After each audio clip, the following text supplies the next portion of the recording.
ওই দেখো কত স্যাচ্চর ফাঙ্গাস মাছ লয়ে যেতেছে। কিছু বললেন কাকা?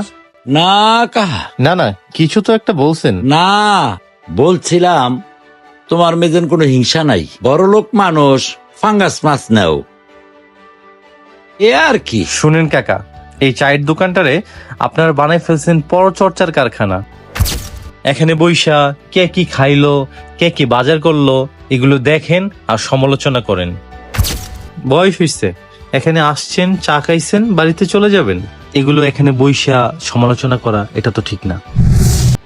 আর আমার রুচি হইছে, আমি পাঙ্গাস মাছ কিনছি, এটা কি নাকি আমার অপরাধ হইছে?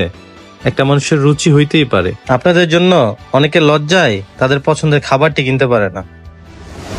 সো এগুলি না কইরা বাড়িতে গিয়া চাচিরা সময় দেন, আল্লাহ বিল্লাহ করেন, বহুত ফায়দা হবে, বুঝছেন?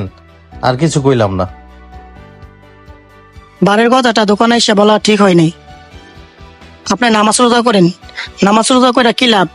আপনি যদি চার দোকানে এসে সমালোচনা করেন। আমার আর লজ্জা দিস না বাবা, আমার শিক্ষা হইছে আমি আর চা দোকানে বইয়া সময় দিতাম না। বাড়িতে যাইয়া তোর শাশির সাথে সময় দিলে, গাছগাছরার সাথে সময় দিলে বাবা লজ্জার থেকে বাঁচাম। হিসাব করে দেখছি এই চা দোকানে আইয়া আসলে আমি যে এটা সমালোচনা করি, আসলে এটা আমার লজ্জা হই। কেরে আমি নামাজ পড়ি, তুমি ছুডু এসেরা আমার জ্ঞান দিছ, আমি তো লজ্জা মইরা যাইগা। এই চা দোকানে আর সময় দিতাম না। পাঙ্গাস মাছ খেলে কারো জাত চলে যায় না। পাঙ্গাস মাছ, পোল্ট্রি মুরগি কিনলে কেউ যদি আপনাকে তাচ্ছিল্য করে, তাহলে বুঝতে হবে তার মানসিকতায় সমস্যা আছে।